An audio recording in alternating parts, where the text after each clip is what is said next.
Hello everyone and welcome to another episode of the McGonagall Boxing Podcast.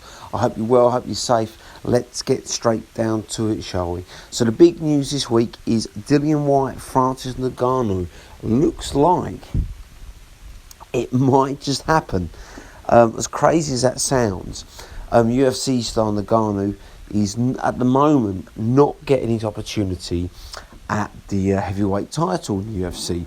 He's grown increasingly frustrated, and totally understandable. He's beaten pretty much everyone there is to beat. He's ranked number one now, challenger.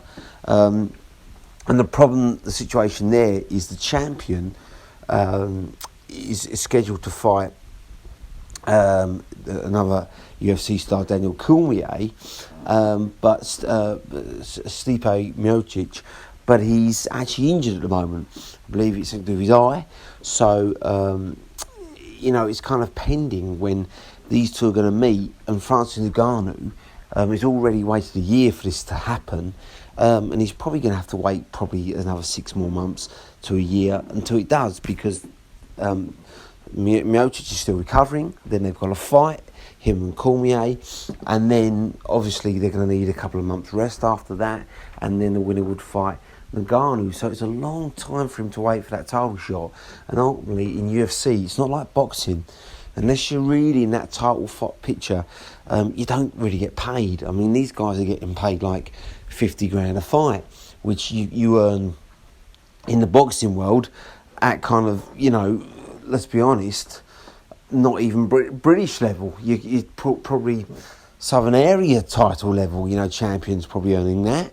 If you get on your call bill. So it really is disgraceful in many ways, the UFC pay. And I know a lot of fighters, former fighters, have spoken up about that. But I'm not here to talk about UFC too much. I'm talking about boxing.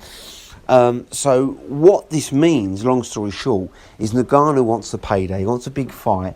And Dillian Whyte is that man. He's got credibility in the MMA world. He's fought and won in an octagon.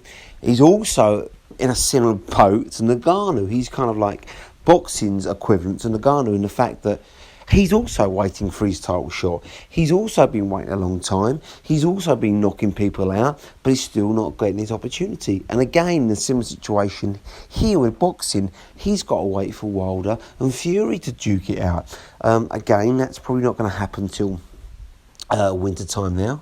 And then, obviously, you're going to need 3 months minimum for them to recover. And then they might get the shot. But then again, White and his team might not, because if Fury wins, he says he's going to go straight for AJ, which you can't blame him, in a massive unification fight. So that leaves White hanging again. Similar thing. The big money is ultimately in the world title fight. So what better opportunity while they're waiting to earn some serious money, the money they'd probably earn near enough as they would do in a world title fight, to do a cross fight. UFC, boxing, Eddie Hearn will have a field day marketing this, selling this, and it will be a huge event because they're both very current and relevant, and they're both ranked number one challengers in their respective divisions. So, good luck to both of them. They deserve the opportunity. But let's get straight down to it, shall we?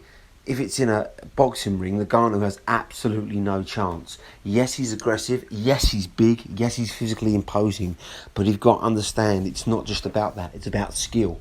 Now, if you watch Ngannou, a good puncher, but against people who don't know how to defend themselves, what he does, he rushes them, doesn't he?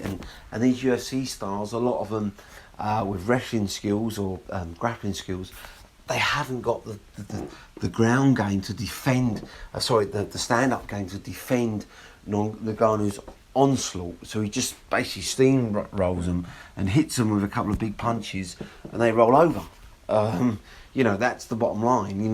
Most of his knockouts happen within the first 30 seconds and he just catches them with a big hook. The problem he's got is White's seen it all. And, you know, he's not going to be like a deer in the headlights when Ngannou rushes him. Instead, he's just going to move and counter him. He's going to avoid these punches. He's going to see these punches coming. Ngannou, obviously, with MMA fighters, he has notoriously big, wide stance, which leaves himself planted to the ground. So as soon as he tries to throw a haymaker and misses, Whyte is going to have ample time to catch him, which we will do, with a huge counter left hook. And he's going to knock him out. Because I don't care how tough you are, no one's standing up to Dillian Whyte left hook if you get caught flush, which Ngannou will do. It might be an uncomfortable first round for Whyte, as he, you know, and you have to be careful. Ngannou's a powerful guy who can certainly punch. But once he kind of figures out Ngannou's style and stance and his punch patterns, it's just a matter of time before Whyte lands and knocks him out. And that's just that. You know, you watch Ngannou, who throws big, wide punches. He caught over him with a fantastic uppercut. There's no question about it. And out of all the UFC stars, he's the best boxer. But Whyte's not going to get caught without uppercut. There's no doubt about it. He's not going to be stupid enough on the inside to leave himself wide open like Overeem did, hang his chin in the air.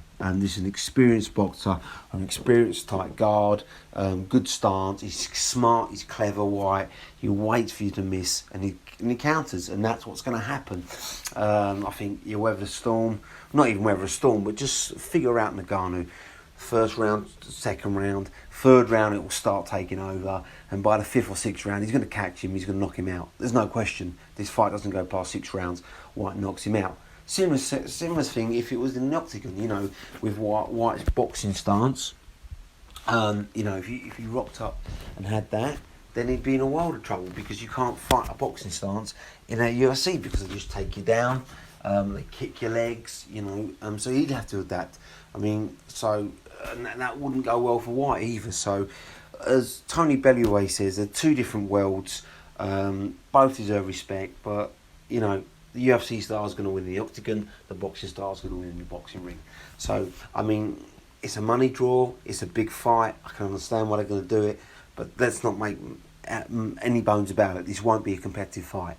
Whyte will knock him out, and that's just that.